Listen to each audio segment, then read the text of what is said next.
تو یہ رویہ پسندیدہ نہیں ہے. ٹھیک ہے. تو ایک ایکسٹریم یہ ہے کہ دنیا کی رونق کو بالکل ہی حرام کر لیا جائے اپنے اوپر.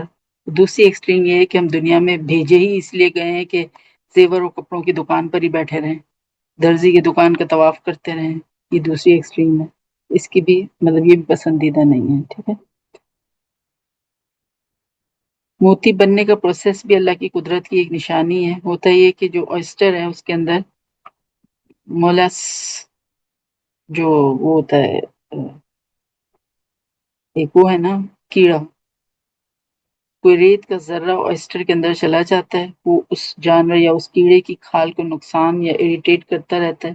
اس اریٹیشن سے بچنے کے لیے وہ جو کیڑا ہے وہ اس کے گرد اپنے لعاب کو لپیٹنا شروع کر دیتا ہے. وہ لعاب جو ہوتا ہے اس کا وہ چمکدار ہوتا ہے.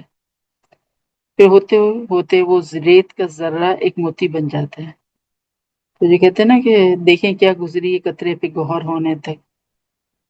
تو ہوتا یہ کہ ہماری زندگی میں کوئی ناگوار چیز پتہ نہیں آگے چل کر ہمارے لیے خیر کا باعث کب بن جائے. بعض تکلیف دہ صورتحال ایسی آتی ہیں کہ جب انسان کو انسان کو تقویٰ کی طرف لے آتی ہیں. بعض دفعہ انسان کسی تکلیف دہ صورتحال سے اپنے لیے کتنا اجر جمع کر لیتا ہے. کیسے ایک ریت کا ذرہ, ایک معمولی سا ریت کا ذرہ موتی بن گیا. تو ہم بھی بالکل ایک ریت کا ذرہ ہی ہیں, لیکن اگر ہم اللہ کی راہ میں جہاد کرتے رہیں, تکلیف مصیبت اٹھاتے رہیں, تو اللہ تعالیٰ ہمیں بھی ایسا ہی انمول موتی بنا دے گا انشاءاللہ. آیت نمبر 15. اسی نے زمین میں پہاڑ گاڑ دیے تاکہ تمہیں ہلا نہ دے, اور نہریں اور درے بنا دیے ہیں تاکہ تم منزل مقصود کو پہنچو. اور بھی بہت سی نشانیاں مقرر فرمائیں. آیت 16. اور بھی بہت سی نشانیاں مقرر فرمائیں, ستاروں سے بھی لوگ راہ حاصل کرتے ہیں. یہ سب اللہ کے انتظامات ہیں ہمارے لیے تاکہ ہم خوش رہیں, سجائیں سنورائیں اور سجیں سنوریں اور اللہ کو یاد کریں. اچھا کھانا, سواریاں, راستے بنائیں تاکہ آسانی ہو. دنیا جو کہ عارضی اور فانی ہے اس کو بھی سجا دیا ہے. تو جس نے دنیا کے لیے اتنی فکر کی ہے تو کیا اس نے آخرت کے لیے کوئی انتظام نہ کیا ہوگا؟ سوچے ذرا. جہاں پر کہ ہمیں ہمیشہ ہمیشہ رہنا ہے. کیا یہ ممکن ہے کہ اللہ نے ہمیں آخرت میں کامیابی کا راستہ نہ دکھایا ہوگا؟ تو یہ نہ چاہے گا کہ ہم ہمیشگی کی زندگی چین و سکون سے گزاریں. تو اللہ تعالیٰ نے تو یقیناً ہمیں ہدایت دی ہے آخرت کے راستوں کی, جنت کے راستوں کی طرف. کوئی بھی راستہ ہو اس کی چند علامات, چند نشانیاں ہوتی ہیں, کچھ پہچان ہوتی ہے, کچھ مائل سٹونز ہوتے ہیں. اسی طرح جنت کے راستے میں بھی کچھ علامات ہیں جن سے پتہ چلے گا کہ واقعی ہم صحیح راستے پر چل رہے ہیں یا نہیں. وہ کیا ہے؟ نمبر 1, دل میں نیکی کا شوق ہونا. نیکیوں پر خوشی ہوگی.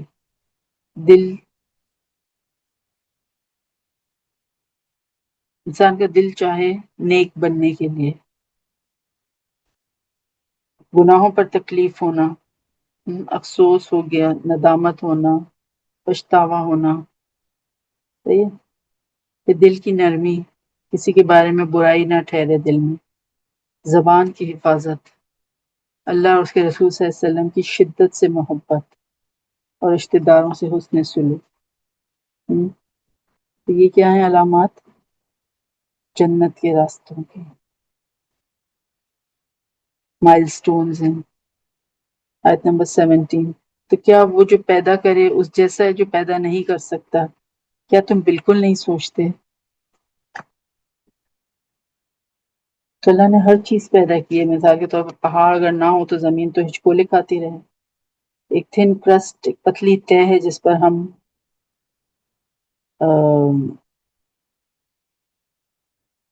سوار ہیں, اور اس کے اندر پگھلی ہوئی دھاتیں اور پتھر موجود ہیں. جو ہم رہ رہے ہیں اس زمین پر وہ کیا ہے؟ ایک پتلا تھن کرسٹ ہے, اور اس کے نیچے پگھلی ہوئی دھاتیں اور پتھر موجود ہیں, میگما, جو کہ مسلسل بہتا رہتا ہے. پہاڑ نہ ہوتے تو زمین کی تہ اس میگما کے اندر تیرتی رہتی ہے، زمین پر مسلسل زلزلے آتے رہتے ہیں اس لاوا کی وجہ سے۔ آپ دیکھیں خیمہ لگانا مشکل ہو جاتا، کہاں کہ اتنی اونچی اونچی عمارتیں قائم ہوتی ہیں۔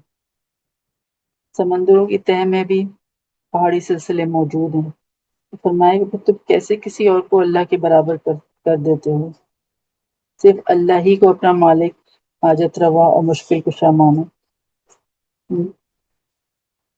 آیت نمبر 18،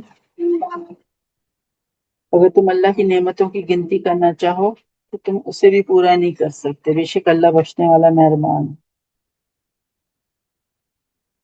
تو سورہ ابراہیم میں بھی اس بات کی گئی تھی نا کہ کئی نعمتوں کو تو کیا صرف ایک نعمت کو بھی گننا چاہو تو نہیں گن سکتے، کیونکہ ہر نعمت جو ہے نا ایک کمپاؤنڈ نعمت ہوتی ہے، اس کے ساتھ کتنی نعمتیں جڑی ہوئی ہوتی ہیں۔ بیماری آتی ہے تو صحت کی قدر معلوم ہوتی ہے، ہاں اگر ہمیں ایک ایک نعمت جا کر خریدنی پڑتی تو پھر شاید اندازہ ہوتا اللہ کی رحمانیت کا۔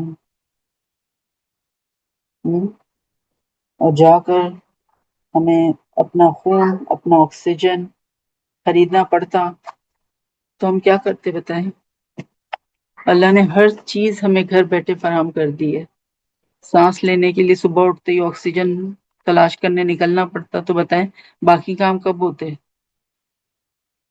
اپنے جسم کا نظام ہی اگر ہمیں چلانا پڑتا تو ہم تھک جاتے۔ سانس لینے کی طرف فوکس کرتے، سانس کا نظام چلاتے، ریسپیریٹری سسٹم آپریٹ کرتے تو بلڈ سرکولیشن کی طرف سے دھیان ہٹ جاتا، تو خون کی گردش کرانا بھول جاتے، سوچنا شروع کرتے تو دیکھنا بھول جاتے۔ خود اپنا نظام سنبھالنے میں ہی ہماری زندگی گزر جاتی، تو واقعی اللہ کی کن کن نعمتوں کا شکر ادا کرو گے اور کن کن کے بارے میں تم سوچو گے؟ بیک وقت کتنے نظام ہمارے اندر کار فرما ہے، اور کتنی سارے یہ جو حواس ہیں، ہم سن بھی رہے ہیں، ہم بول بھی رہے ہیں، ہم دیکھ بھی رہے ہیں۔ ہاں سورہ رحمان میں تبھی تو آتے فَبِأَيِّ آلَاءِ رَبِّكُمَا تُكَذِّبَانِ۔ تو اگر ہمیں پوری زندگی کے لیے بھی سجدے میں جھکے رہنے کے لیے اللہ تعالیٰ کہہ دیتا تو بھی وہ حق بجانب تھا۔ اگر 99% جو ہمارے پاس ہے اللہ کی راہ میں خرچ کرنا پڑتا تو بھی اللہ تعالیٰ حق پر ہی ہوتا، کوئی ظلم نہ ہوتا ہمارے اوپر۔ سب کچھ اسی کا تو دیا ہوا ہے، کرم اور فضل کی بارش ہم پر ہو رہی ہے تو پھر کیوں نہ شکر ادا کریں، اور کم از کم نافرمانی تو نہ کریں، باغی نہ بن جائیں، کسی اور کے آگے سر نہ جھکائیں، اتنا تو کر سکتے ہیں۔ اس ادھر ہی ہم تفسیر اپنی ہوتے ہیں۔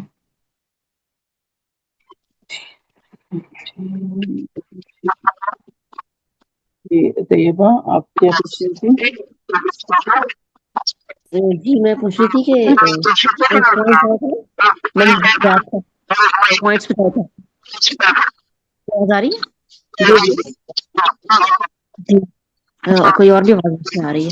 اچھا میں کے بارے میں آپ نے بولا تھا نا، میں لکھ نہیں پائی تھی۔ مائک میوٹ کر دیں آپ سب تاکہ پھر آواز کلیئر ہو۔